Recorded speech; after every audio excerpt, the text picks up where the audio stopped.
এই মাংসটা আমি জীবনে প্রথম খেলাম। আমার প্রিয় আপু ভাইয়ারা, কি মনে হচ্ছে দেখে? এটা ছাগলের মাংস? হুম, একদম না। এটা কিন্তু ছাগলের মাংস না। এটা কিসের মাংস রান্না করছি, কিভাবে রান্না করছি, খেতে কেমন লাগলো জানতে হলে পুরো ভিডিও জুড়ে আমার সাথেই থাকতে হবে। আসসালামু আলাইকুম। আমার প্রিয় আপু ভাইয়ারা, সবাই কেমন আছেন?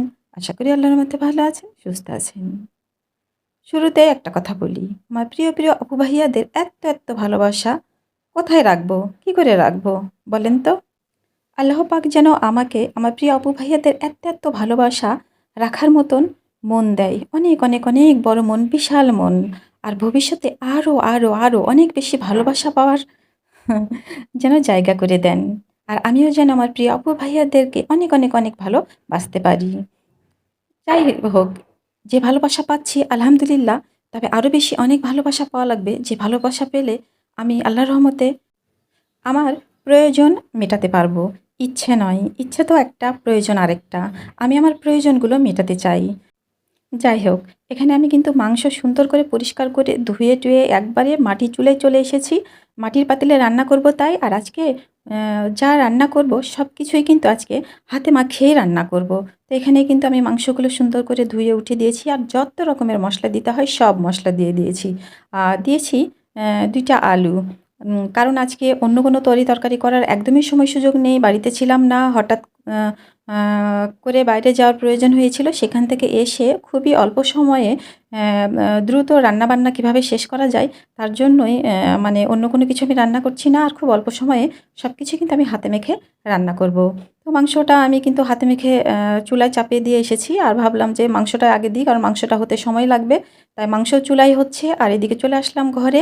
এসে রাইস কুকারে হাতে মেখে কিন্তু আমি আ আতপ চালের সাদা ভাত বলতে পারেন।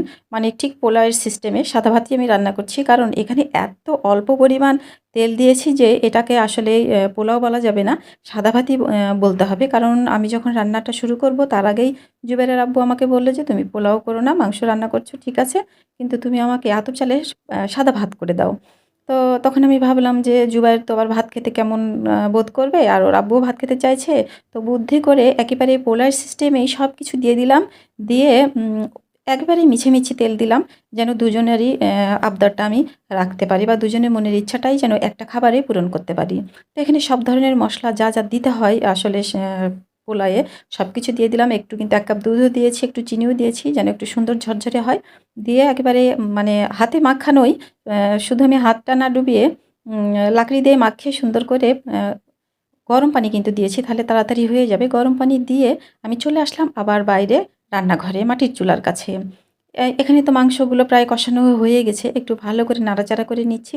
আমার প্রিয় আপু ভাইয়ারা, মাংসগুলো আমি যখন পরিষ্কার পরিচ্ছন্ন করছিলাম তখনই দেখতে ভীষণ ভালো লাগছিল। আর দেখে মনে হচ্ছিল যে আলহামদুলিল্লাহ মাংসটা খেতে অনেক টেস্ট হবে। আর মানে খুবই অপেক্ষায় ছিলাম যে মাংসটা কখন হবে আর আমি একটু টেস্ট করব, করে দেখব যে আসলেই খেতে কেমন। তো যাই হোক, ফাইনালি আমি কিন্তু মাংসটা কষে নিলাম, নিয়ে পরিমাণ মতো ঝোল দিয়ে দিলাম। দিয়ে আবার ফুটিয়ে নিলাম। নিয়ে এই তো আমার কিন্তু এখানে আমি যখন রান্নাটা শুরু করি তখন কিন্তু একদমই কোনো গোটা মসলা দেইনি। তাই তো এখানে জিরা, আ গরম মসলা, পাঁচ মসলা এগুলো সব কিছুই কিন্তু আমি গুঁড়া পরিমাণ মতো দিয়ে দিলাম। দিয়ে আবার ঢেকে দিলাম। আর ওই যে এক ফাঁকে আমি দেখিয়েছিলাম যে আমার একটা আ পাতিল কিন্তু আমি বসে থেকে টুকটুক করে ভাঙছিলাম। আসলে এই পাতিলটা আমি ফেলে না দিয়ে কাজে লাগাবো বলেই কিন্তু ভেঙেছিলাম। এই তো এরকম মাটির হাঁড়ি পাতিল রাখার জন্য কিন্তু আ এরকম হচ্ছে হলো মানে এটাকে আপনারা কি বলেন জানি না। আমার শ্বশুরবাড়ির এখানে বিরা বলে। যেগুলো চারা-টারা দিয়ে বানায় বা লোহা দিয়ে বানিয়ে নেয়। আমাদের আত্রাইতে এগুলোকে কান্দা বলে। তো যাই হোক, বিরা বলেন আর কান্দাই বলেন হাঁড়ি পাতিল রাখার জন্য। কারণ গ্রামের বাড়িতে তো মাটির চুলায় আগে রান্নাবান্না বেশি হতো। তো তার জন্য হাঁড়ি পাতিল কড়াই রাখার জন্য এই ধরনের বিরা বা কান্দা প্রয়োজন হতো। তো আমি বুদ্ধি করে কিন্তু সেটা বানিয়ে নিলাম। যেহেতু আমি মাটির জিনিসপত্রে রান্না করছি। নিচে রাখলে একটু ভয়ের ব্যাপার থাকে ভেঙে যাওয়ার। তাই তো আমি পাতিলটাকে সুন্দর করে কান্দা বানিয়ে রেখে দিলাম। আর ভাবছেন যে আমার মাংস রান্না করা হয়ে গেছে? না, আমার প্রিয় আপু ভাইয়েরা, আরেকটু বাকি আছে। এই মাংসটাতে আমি একটু ফোড়ন দিব। আজকে আমি ফোড়ন দিয়ে মাংসটা রান্না করছি।